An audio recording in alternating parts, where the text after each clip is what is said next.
Today on Connect, learn how students pulled close to God and each other in a time of crisis. Discover the field of opportunities Matthew Campbell has for witnessing at his public high school. See how April Fool's Day took on a whole new meaning for a group of youth in Chattanooga, Tennessee. And how would you define the word respect? We'll see how some of you answered this question in our youth perspective. All of this and more today on Connect.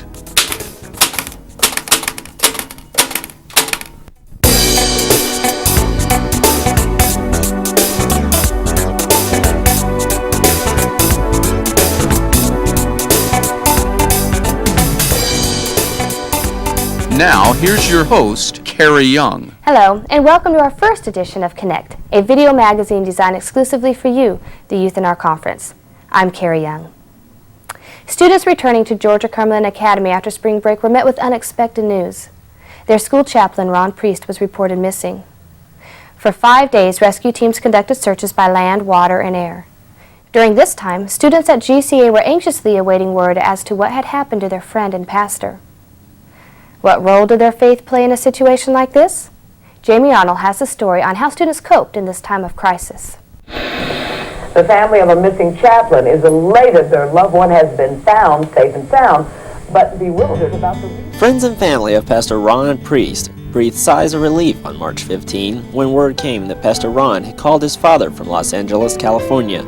He was alive, and the period of waiting was over. But how had the days of not knowing if their chaplain was dead or alive affected these students and faculty at Georgia-Cumberland Academy? We comfort each other, and I think we've all grown closer. I mean, you pray with people you've never even prayed with before, and it brings you closer together and opens up new friendships. What made us closer together was how we all corresponded with each other, on how we felt and our reactions to it. I don't want to get really stressed out about it because I have schoolwork and stuff, so I just don't really think about it too much. But I pray about it a lot. While the disappearance of Chaplain Ron Priest was at the forefront of everybody's mind at GCA, students and faculty at Collegedale Academy say they were following the story and wanted to lend their support in any way they could.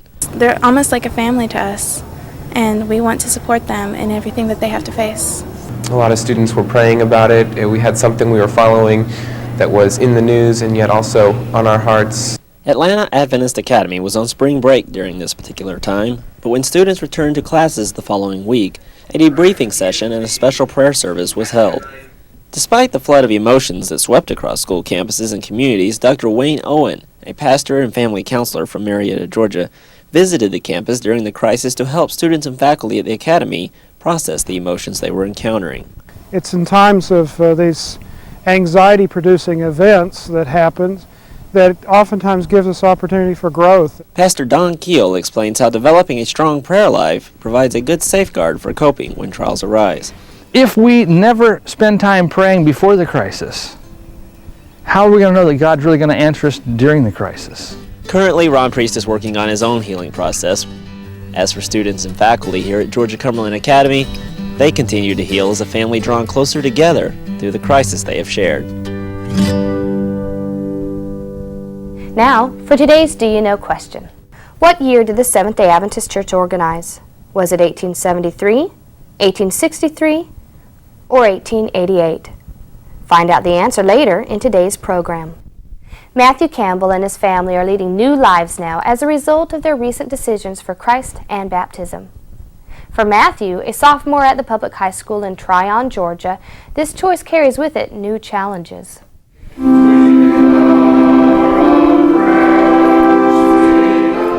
Saturdays are different now for Matthew and his parents. They attend the church as a family and are experiencing a new way of life.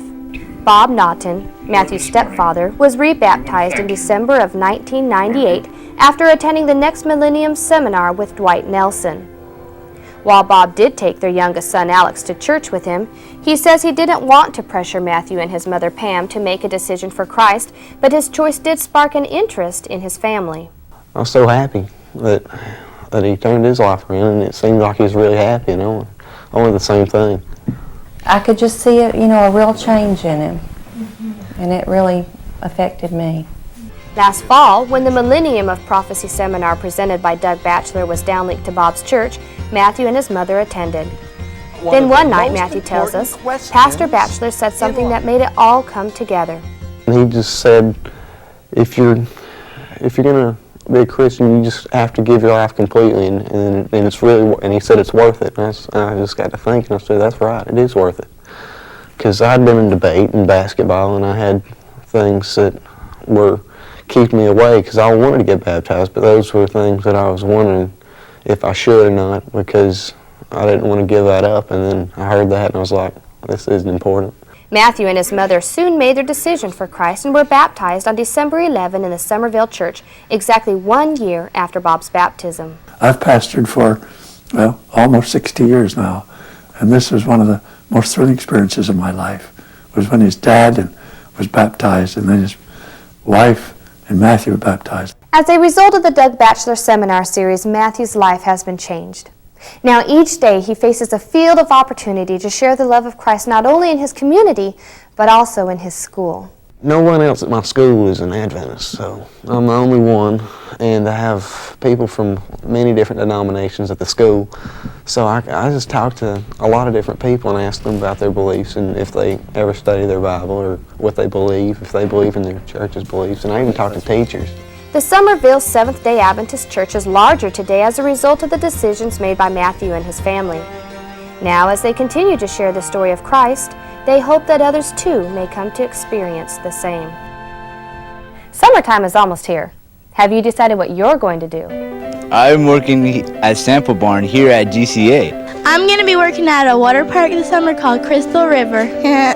I'm working here at maintenance at GCA. It's the best job in the world. I'm going home and I'm going to work. This summer I'm going to be working in New York City at a hospital with my mother. It's a cancer hospital and helping patients. I have no clue what I'm doing this summer. I'm MAGA booking this summer. Last summer I MAGA booked and I'm planning on doing it again this summer. If you aren't sure yet what you want to do this summer, you may want to check out the MAGA Book program. For more information on how you can be involved in this summer program, call the conference office at 1-800-567-1844. Again, that number is 1-800-567-1844. April Fool's Day is typically a day of jokes and pranks, but a group of youth in Chattanooga, Tennessee were anything but fooling around. Kyle Allen has the story. Fools for Christ was the theme for this year's Greater Chattanooga Youth Rally, held on April 1st at the Hamilton Community Church. But don't let the name Fools for Christ mislead you. Basically, Fools for Christ is going with what Paul talked about in Corinthians, and that basically is that the foolishness of God is wiser than the wisdom of man, that Paul would gladly be a fool for Christ by the world's interpretation, because it really doesn't matter what the world thinks, it's what God thinks. The weekend started off Friday night with a performance by Torch, Highland Academy's drama team. On Sabbath, more than 60 youth boarded vans for a day of service and ministry in their local community. Now we're here at Coolidge Park, where this group is ministering through songs of praise and worship. Many other groups are ministering throughout the community in other ways, showing Christ's love. We've been passing out bags of food to the homeless. Cleaning out stalls. Well, I've been picking up twigs over yonder and raking leaves. And whether it was door-to-door ministry or playing with kids at the local orphanage, these youth were striving to meet people wherever they might be, with the goal of meeting not only their physical needs, but also their spiritual needs. We as Adventists need to reach out more and do stuff like this because it shows that we have heart and we have Christ's Spirit within us. Just right down here we met a man, or there's a group of them, but a man was like, yeah, please pray for me, and he actually wanted to come to church, and we're thinking we're probably going to bring him to church, so it's, I hope it's actually ministering to him more than just the food. God's going to come soon, so we got to minister to people. We got to start putting ourselves out there. For those who took part in this year's youth rally, April Fool's Day will likely be a reminder for years to come as to just what it means to be a fool for Christ. And now, here's what's coming up on your youth calendar. You will not want to miss Youth Camp Meeting on the campus of Southern Adventist University, May 24 through 27. Service is the theme of this year. Interested in attending camp this summer? Here are the dates. For those of you 14 to 17 years of age, there's Aquatics Camp, which will take place June 25 through July 2. There's Family Camp, which will be held July 4 through 9. And for any of you ages 13 through 16, Teen 1 will be July 9 through 16, with Teen 2 running July 16 through 23rd. Many of you will want to make plans now to attend the Youth Prayer Conference coming up this November 4th and 5th at Caheta Springs. All youth are invited to attend this special weekend of prayer and Bible study. And for those of you looking forward to graduation, here are some special dates. May 20th, Georgia-Cumberland Academy will have graduation. May 21st, AAA Academy, Collegedale Academy, and Heritage Academy will be conducting their graduation exercises. And May 28th, Laurelbrook Academy will hold their graduation.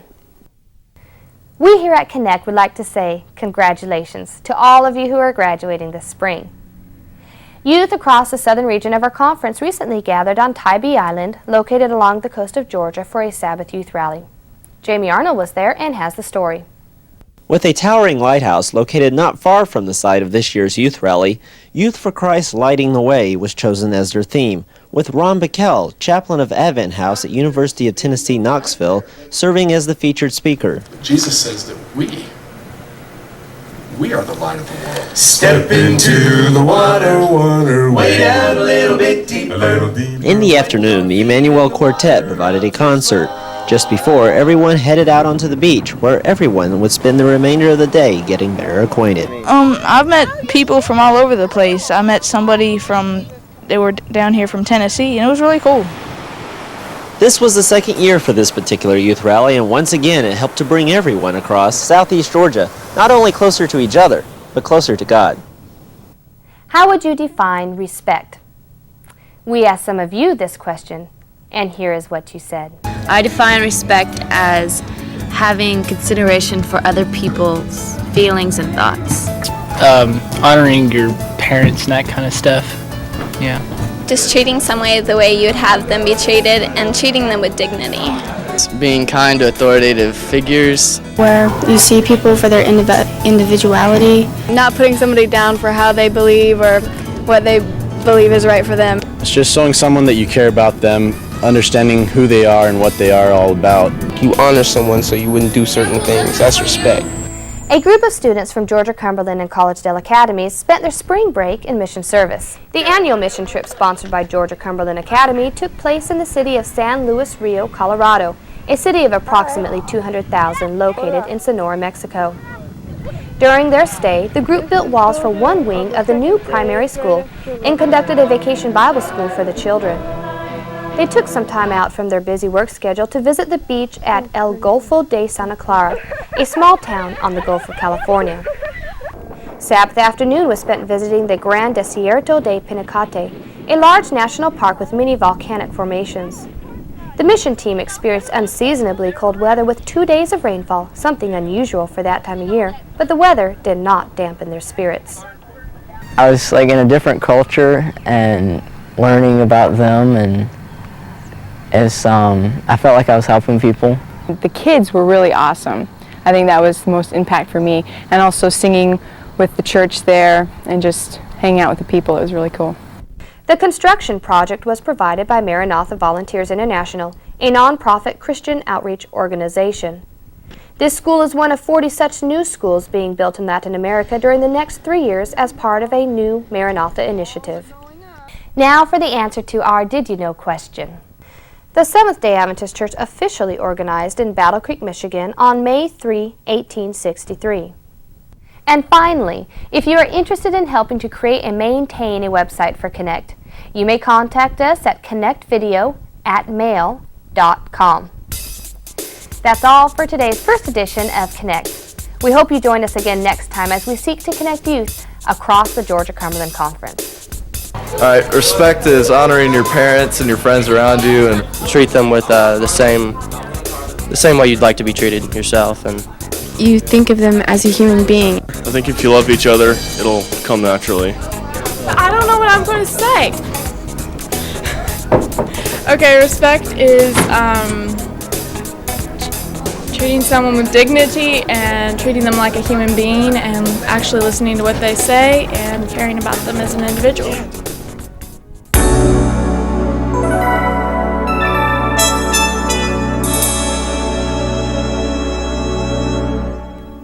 We want to know what's happening in your life. You can contact us with your story idea at connectvideo@mail.com or call us at 1-800-567-1844.